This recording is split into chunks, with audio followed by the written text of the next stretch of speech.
اللہ الرحمن الرحیم الصلاۃ والسلام علیک یا رسول اللہ وعلی آلک و اصحابک یا حبیب اللہ۔ میں پوری دنیا کے مسلمانوں سے عموماً اسلامیہ پاکستان سے مخاطب ہوں کہ جیلم کے اندر مرزا محمد علی کا فتنہ پوری دنیا کے اندر تباہی پھیلا رہا ہے، اور اس شخص نے بے شمار کفریات بکے ہیں، جن میں سب سے زیادہ خطرناک بات جو ہے وہ یہ ہے کہ حضور نبی کریم کو کہا کل کا چھوکرا یہودیوں کی طرح منسوخ کیا ہے۔ یہود نے حضور کو قطعاً یہ لفظ نہیں آپ کے لیے یہ استعمال کیا، یعنی تو انہیں رسالت کی انتہا ہے، اور اس شخص نے حد کر دیا، انتہا کر دیا ہے۔ نوجوان نسل تباہ ہو رہی ہے، لہذا اب اس کا ایک ہی علاج ہے، 295 کے تحت پرچہ ہو اور اس کو سزائے موت دی جائے۔ یہ ہمارا مطالبہ ہے۔ سوشل میڈیا پر جو چیز بھی خلاف قانون ہوتی ہے بات کرتا ہے خلاف قانون، تو جہاں جہاں تک سوشل میڈیا پہنچتا ہے وہاں ہر بندہ اپنے تھانے میں شکایت کر سکتا ہے۔ اسی بنیاد پر اس کے خلاف لاہور میں بھی پرچے ہیں۔ ہم یہ چاہتے ہیں کہ یہاں پرچہ بھی ہو، اس کی گرفتاری بھی ہو اور اس کو سزائے موت بھی ہو۔ یہ شخص واجب القتل ہے، امت پر فرض ہے اس کو قتل کرنا۔ حکومت اس کو قتل کرے، حکومت نہیں قتل کرتی تو کوئی غازی اٹھے۔ ویسے یہ واجب القتل ہے، اللہ تعالیٰ کی بارگاہ میں دعا بھی ہے کہ کوئی غازی اٹھے اور اس کو کافر کردار تک پہنچا دے۔ یہ امت پر فرض کفایہ ہے۔ اچھا جی بھائی، وہ جو دوسرا سوال جو آپ کو بتایا گیا جس پہ آپ پہ فتوے بھی آئے ہوئے کافی بڑے بڑے پلیٹ فارم سے، شاہل ہے جی فتوا لگانے والے، کیا فتوے کیا اس میں کیا ہے؟ سوال کریں تاکہ لوگوں کو پتہ چلے سوال کیا ہے۔ آپ نے یہ کہا تھا کہ جس میں آپ نے حضور صلی اللہ علیہ وسلم کو لفظ چھوکرا سے تشبیہ دیتے ہوئے کہا تھا کہ وہ جو مشرکین مکہ ہیں کہیں آج کا نیا چھوکرا آ گیا ہے، وہ یہ بات کرتے ہوئے پہلی بات ہے میں نے تو نبی اسلام کو چھوکرا کہا ہی نہیں، یہ بات ہی بالکل انصاف کی، یہ بات اس طرح ہوئی نہیں۔ اس کو اب سمجھیں یہ ہوا کیا تھا۔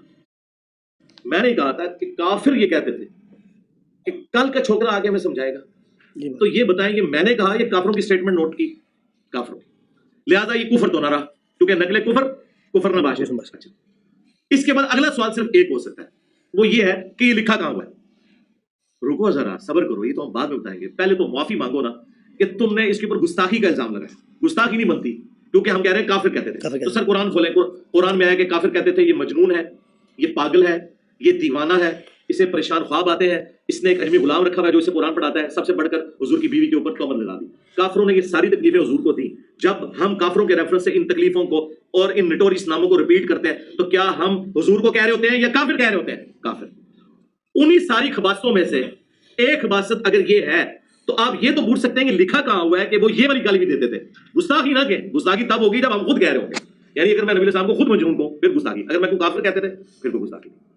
تو اردو لنگوسٹک کے اندر جب مخالف کے آپ سارے اعتراضات کو ایک جگہ جمع کرتے ہیں نا تو اسے محاورتاً کہتے ہیں کہ وہ لوگ نبی علیہ السلام کے بارے میں کہتے تھے کہ ہم اپنے آباء و اجداد کے مذہب پہ ہیں، یہ کل کا چھوکرا آ کے ہمیں سمجھائے گا۔ اسے اردو لنگوسٹک میں محاورتاً کہا جاتا ہے، ان سارے اعتراضات کو جمع کر کے یہ لنگوسٹک کا بیریئر ہے، اور اگر آپ اس بیریئر کو نہیں مانتے نا میں قرآن میں اس سے بھی زیادہ ورسٹ بات آپ کو بتا دیتا ہوں۔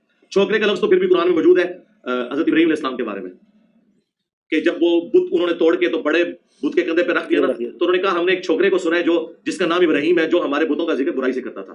وہاں پہ لفظ ہے ایک ینگ بوائے، اس کو چھوکرا کہا جاتا ہے، پنجابی میں چھور کہتے ہیں۔ اسی میں نے کہا تھا یہ نٹوریس ورڈ بھی نہیں ہے، اگر کوئی اسے نٹوریس بھی سمجھتا ہے لیکن یہ بات سمجھانے کے طور پہ، تو یہ قرآن میں موجود ہے۔ پھر سورۃ البقرہ سورۃ الانعام میں آیا کہ نبی کو ایسے پہچانتے ہیں جس طرح اپنے بیٹوں کو۔ یہی میں نے بات کی تھی کہ یہود و نصارہ کے بڑے بڑے جو سفید داڑھی والے تھے وہ تو بچوں کی طرح حضور کو دیکھتے تھے کہ یہ کل کیا چھوکرا کے ہمیں سمجھائے گا، یہ ان کے ریفرنس ہے نہ کہ میں کہہ رہا ہوں۔ اور آخری جو چھکا الزامی جواب سورۃ المنافقون میں لکھا ہے کہ منافقین نے کہا کہ جب ہم عزت والے مدینے میں داخل ہوں گے تو مدینے سے ان ذلیلوں کو نکال دیں گے۔ اللہ کے نبی علیہ السلام ان کے صحابہ کو کہا ذلیل، پھر اللہ تعالیٰ نے جواب میں کہا کہ عزت تو اللہ اس کے رسول، اور منافقین کو پتہ نہیں ہے کہ اللہ اس کے رسول اور اہل ایمان کے لیے، لیکن منافقین نہیں جانتے۔ اور زید بن ارقم نے آ کے حضور کو شکایت کی، عبداللہ بن ابی کو بلایا گیا، اس نے قسم اٹھا دی میں نے نہیں کہا۔ پھر اللہ تعالیٰ نے قرآن میں نازل کیا، شکر ہے قرآن میں آ گیا، یہ خالی بخاری میں نہیں ہے۔ تو میں آج آپ کو پیش کر سکتا ہوں کہ اگر میں کہوں کہ منافقین کہتے تھے کہ جب ہم عزت والے مدینے میں داخل ہوں گے نبی علیہ السلام ان کے صحابہ ان ذلیلوں کو وہاں سے نکال دیں گے، تو آپ مجھے کہیں گے میں نے ان کو ذلیل کہہ دیا، تو یہ تو قرآن نے کہا ہوا ہے، زید بن ارقم نے شکایت کی ہوئی ہے، بخاری میں لکھا ہوا ہے، تو پہلے تو ان کے اوپر فتوے لگاؤ۔ تو ایسا نہیں، اسے کہا جاتا ہے نقل کفر نہ باشد، یعنی جب آپ کافر کی کوئی ریفرنس سے بات کرتے ہیں تو وہ کفر نہیں ہوتا۔ پھر دیکھیں ادھر بھی اللہ تعالیٰ کی کیا مدد میرے ساتھ آئی، وہ اس طرح کہ پاکستان میں جو ایک تصویر میں پروئے گئے ہیں بریلوی دیوبندی اہل حدیث، اسی میں سے اہل حدیث فرقے کا جو سب سے بڑا مولوی جو رمضان نشریات میں تمام ٹی وی چینلز پہ بیٹھتا ہے، خلیل الرحمان جاوید کراچی والا، اس کو پتہ ہی نہیں تھا کہ اللہ تعالیٰ نے اس کی زبان پہ وہ چیز جاری کی، وہ اس لیے کی کہ وہ اردو لنگوسٹک جانتا ہے، وہ پنجابی نہیں ہے۔ اس سے جب عاقل صاحب جدہ والے نے پوچھا کہ یہ دیوبندی ہمارے اوپر اعتراض کرتے ہیں تقلید کے حوالے سے، تو ظاہر ان کے اوپر اعتراض کر رہے تھے، اس کے جواب میں انہوں نے کہا کہ یہ تو ہمیشہ ہوا ہے کہ جب جس نبی نے اپنی قوم میں آ کے دعوت دی ہے تو قوم میں جو بڑے بوڑھے ہیں مخالفین وہ کھڑے ہوتے ہیں اور وہ کہتے ہیں کیا ہم نے داڑیاں دھوپ میں سفید کی ہیں کہ یہ کل کا چھوکرا آ کے ہمیں سمجھائے گا؟ میرے بھائیوں، وہ بدبخت جو جہلم کا بیٹھا ہوا معاذ اللہ، اس نے رسول اللہ کے بارے میں اتنی بڑی ہرزہ سرائی کی اور جھوٹ بولا ہے۔ اس نے کہا ہے کہ یہودی کہتے تھے کہ رسول اللہ صلی اللہ علیہ وسلم معاذ اللہ ثم معاذ اللہ، ہم یہ لفظ نہیں کہہ سکتے، کل کے چھوکرے ہیں معاذ اللہ۔ دنیا میں آنے والے ہر پیغمبر کے ساتھ اس کی قوم نے جو پہلا اعتراض کیا بنیادی وہ یہی تھا کہ ہمارے باپ دادا پاگل تھے، انہوں نے کیا داڑیاں دھوپ میں سفید کی تھی؟ کیا ان کو کچھ پتہ نہیں تھا یہ کل کا چھوکرا آ کر ہمیں یہ سمجھانے لگا ہے دین؟ یہ کل کا چھوکرا آ کر ہمیں یہ سمجھانے لگا ہے دین؟ یہ کل کا چھوکرا آ کر ہمیں یہ سمجھانے لگا ہے دین؟ تو خلیل الرحمان جاوید نے 1,24,000 انبیاء کے بارے میں یہ کہا کہ کل کا چھوکرا ٹائم قیامت تک جائے ہوں جڑے بنتے ہونا تھے خلیل الرحمان جاوید نو تے پڑھو نا تسی، انہوں نہیں پڑھیں گے، خود مابی بھی نہیں پڑھیں گے، ورنہ خلیل الرحمان جاوید کہے گا اچھا مجھے کئی لوگوں نے کہا کہ علی بھائی آپ رجوع کر لیں، رجوع کس گل دا؟ اللہ کے بندوں جب میں قرآن و سنت بیان کر رہا ہوں اس کے دلائل کو ذکر کر رہا ہوں، اس کے اوپر رجوع کرنے کا مطلب ہے میں لوگوں کو یہ بتاؤں میں گستاخ ہوں؟ رجوع تو اس بات پہ ہوتا ہے جو غلطی ہو۔ اگر آپ یہ کہتے ہیں رجوع ہے تو اس کے اوپر آپ شرعی حکم بیان کریں اور قرآن سے بھی بتائیں کہ قرآن سے یہ جو منافق کہا گیا نبی علیہ السلام اور صحابہ کرام کو جو منافقین نے گالی دی کہ یہ ذلیلوں کو ہم نکالیں گے، تو یہ گستاخی ہے کیا؟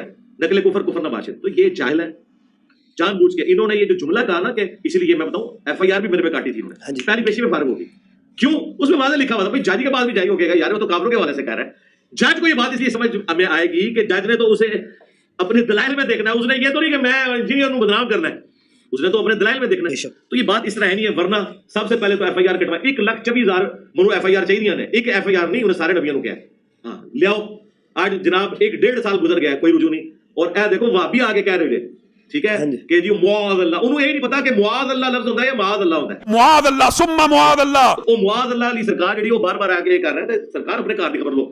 اچھا اس کے بعد چاہیے تھا نا ایک اپنا مولوی بھی قربان کر دیتے ہیں یار میری خاطر، کرتے ہیں نا، کیوں نہیں کر رہے؟ ان کو پتا ہے یہ بات اس طرح نہیں ہے۔ تو دیکھو اس دن تمہیں ٹھنڈے بھی پہ گرے، آستہ سے ٹھنڈے پہ رہے، جو جو چیزیں کر دے نا میں اس نے چیزیں تو کٹنا نا۔ اور پھر میں نے ابھی قریشی صاحب کی وہ ویڈیو لگائی ہے، انہوں نے کہا کہ اگر کسی کے جملے میں 99 مطلب کفر کے ہوں ایک اسلام کا، تو مفتی پہ واجب ہے کہ اس سے اسلام کا فتویٰ لگائے۔ جب تک کوئی کنفرم گستاخ رسول نہ ہو آپ کسی کو قتل کرو گے، آپ قاتل ہو، آپ عاشق نہیں ہو کہ بھائی بندوق چکی اپنی خود ہی فتویٰ، خود ہی مفتی، خود ہی جناب عمر، خود ہی جج اور خود ہی قاضی، ایسے نہیں ہے۔ تو تم کہاں سے آ گئے جنہیں نماز نہیں آتی اور تم یہ فتوے دو کہ کون گستاخ رسول ہے اور کون گستاخ رسول نہیں ہے؟ یہ مذاق ہے کیا؟ خبردار خبردار آگاہ رہو، جس طرح توہین رسالت کے حوالے سے معاملہ خطرناک ہے اس طرح انسانی جان کے حوالے سے معاملہ بڑا خطرناک ہے۔ 100 وجوہات کفر ہو کسی بندے کی تعویل میں ایک وجہ اس کی ایمان والی آ جائے اسے مومن کنسیڈر کیا جاتا ہے۔ 100 وجوہات کفر ہو کسی بندے کی تعویل میں ایک وجہ اس کی ایمان والی آ جائے اسے مومن کنسیڈر کیا جاتا ہے۔ 100 وجوہات کفر ہو کسی بندے کی تعویل میں ایک وجہ اس کی ایمان والی آ جائے اسے مومن کنسیڈر کیا جاتا ہے۔ سوائے انجینئر صاحب کے یہ لکھنا بھول گئے تھے کہ انجینئر کی بات میں 100 کے 100 مطلب ایمان کے ہوئے تب بھی آپ نے کفر کا فتویٰ لگانا ہے، تو اس میں تو کچھ بھی نہیں تھا اور انہوں نے جان بوجھ کے اسے اچھالا۔ اور یہ انہیں پتا ہے یہ ایسی بات ہے کہ چاہتے یہ ہے کہ کوئی مجاہد ملت چڑھا دے میرے اوپر۔ سوشل میڈیا پر جو چیز بھی خلاف قانون ہوتی ہے، بات کرتا ہے خلاف قانون، تو جہاں جہاں تک سوشل میڈیا پہنچتا ہے وہاں ہر بندہ اپنے تھانے میں شکایت کر سکتا ہے۔ اسی بنیاد پر اس کے خلاف لاہور میں بھی پرچے ہیں۔ ہم یہ چاہتے ہیں کہ یہاں پرچہ بھی ہو، اس کی گرفتاری بھی ہو اور اس کو سزائے موت بھی ہو۔ یہ شخص واجب القتل ہے، امت پر فرض ہے اس کو قتل کرنا۔ حکومت اس کو قتل کرے، حکومت نہیں قتل کرتی تو کوئی غازی اٹھے، ویسے یہ واجب القتل ہے۔